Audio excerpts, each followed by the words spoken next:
Leave aside the fact that Oppenheimer is a Christopher Nolan movie. Leave aside that it is shot on 65 film in IMAX cameras and especially made for IMAX screens. Leave aside that no CGI was used to make this movie. If you take all that away, what is Oppenheimer? Hello, namaskar, welcome, swagatam.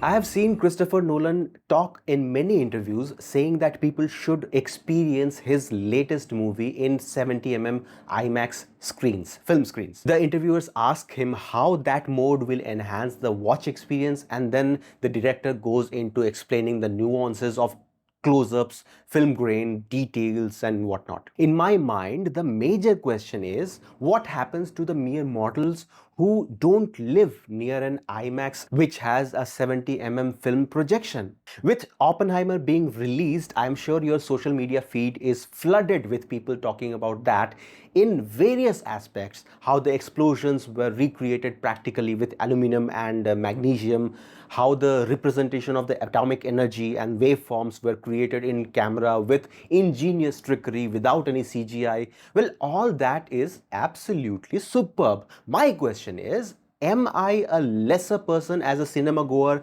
and as a Christopher Nolan fan if I don't watch his latest creation in 70 film projection in an IMAX theater?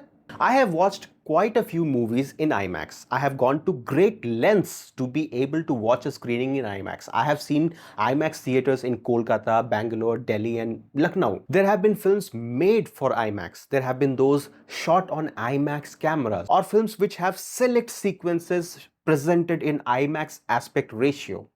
But the fact remains that I hardly remember any film solely because it was on IMAX. And what would be a better example of this than one of the shittiest Marvel movies, Ant-Man and the Wasp: Quantumania. That being said, I was lucky enough to have a chance to watch Oppenheimer in an IMAX screen, and I asked myself, is it really one of those 3 Michelin star restaurants type of thing? Does it really deserve a special detour off your way just to be able to experience in IMAX? Christopher Nolan is one of those movie makers who has always not only promoted IMAX viewings but actually worked with IMAX to break ground on innovations that take IMAX cinematography to a whole new level. And still, I think he does a disservice to the viewers like you and me by creating his film especially for IMAX screens. I mean, how many of them are there? It is certainly a great way to enjoy movies, no doubt, but to make a movie in such a way that other people might not enjoy it as much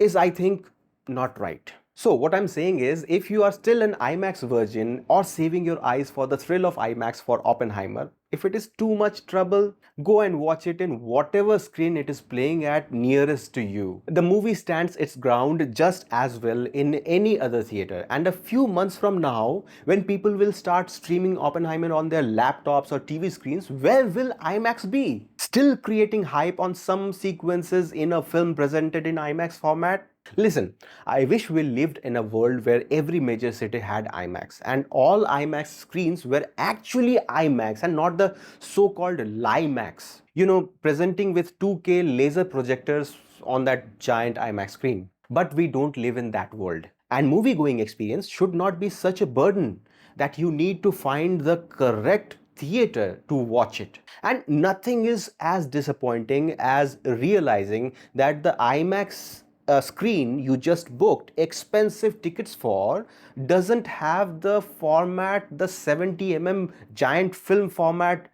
Rather, it is just an upscaled 2K laser projector. It is still superior to all the other projection formats by leaps and bounds, but I don't feel it deserves the hype it creates. My brother Anupam from Science to Technology has made a nice video about IMAX and LIMAX. Check it out from this card. I'll also leave a link to that video in the description box. So Christopher Nolan can pull people into IMAX by the millions, and that is because of his vision, his movie making style and his storytelling genius.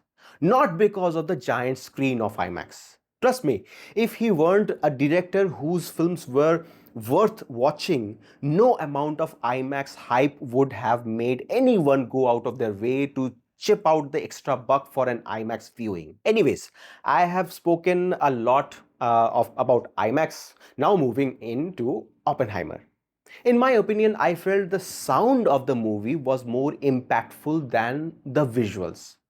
Maybe this is an unpopular opinion, or maybe watching faces in extreme close ups is just not my thing. Still, the movie is one of those movies which come once in a decade or so. I hope you appreciate that Interstellar was not a movie about a black hole, but about the love of a father for his daughter.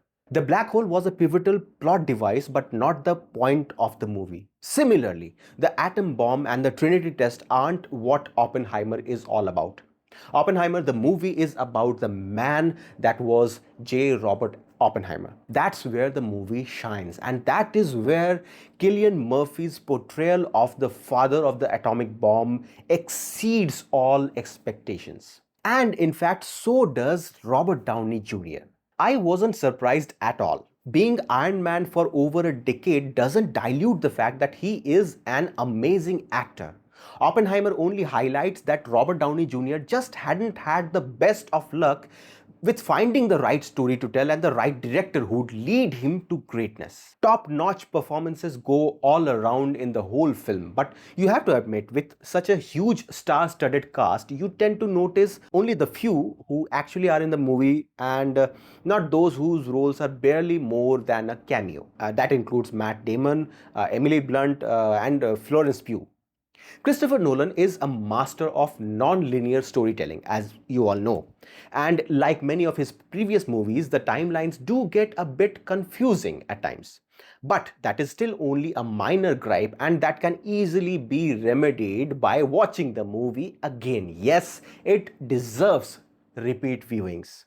Overall, the film is quite fast-paced and the tension really builds up after the Trinity test. Once the convergence of past, present and future begins and the story begins gaining momentum in drama. I wonder why Hans Zimmer wasn't called on to compose the score for this film. Ludwig Göransson's score is very good in the film, which is part of the reason why I said this film is more impactful in sound than the visual. But the score doesn't stand on its own upon listening to it outside the film.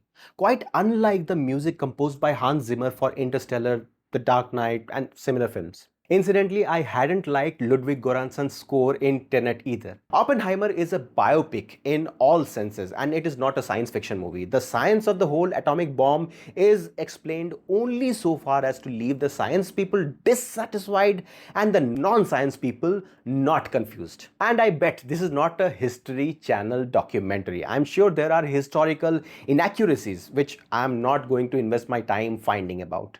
People have even started getting offended on the use of the Bhagavad Gita quote, Vishnu is trying to persuade the prince that he should do his duty. Well, without going into any details, let me just say that this movie is meant for an engaging and thinking piece of entertainment. And, well, everyone has the right to speak their mind, obviously. The filmmakers express themselves, and now it is the turn of us, the viewers, to speak our mind. Each line we speak, either in the favor or against this film, is one step towards its publicity. So I ask again, aside from the hype, what is Oppenheimer? Well, it is a well-made, well-paced, extremely well-acted piece of period drama with historical fiction and science fiction elements based on the novel American Prometheus, which is based on the larger-than-life story of J. Robert Oppenheimer. This is not a review video, but if I were to rate it, I would score Oppenheimer 9 or something. But I do want to know what your thoughts are after watching Oppenheimer. I have no doubt it has the potential to win Oscars, especially with Cillian Murphy and Robert Downey Jr.'s performances and Christopher Nolan's direction and screenplay. What I have issue with is the hype that surrounded it, specifically the hype about IMAX. In the comment section, do tell me your thoughts about IMAX and Christopher Nolan's obsession with it. If you like this video, please do give it a thumbs up and share it with your friends. Until my next video, stay tuned with me by hitting that subscribe button on The Versatile Doctor, and also stay connected on my social media handles. That is all from my side for today. You have been with The Versatile Doctor. My name is Dr. Abhinav Atul, and it is my pride and privilege to be able to connect with you through this video. Namaskar. Well, remember this day. Our work here will ensure a peace mankind has never seen.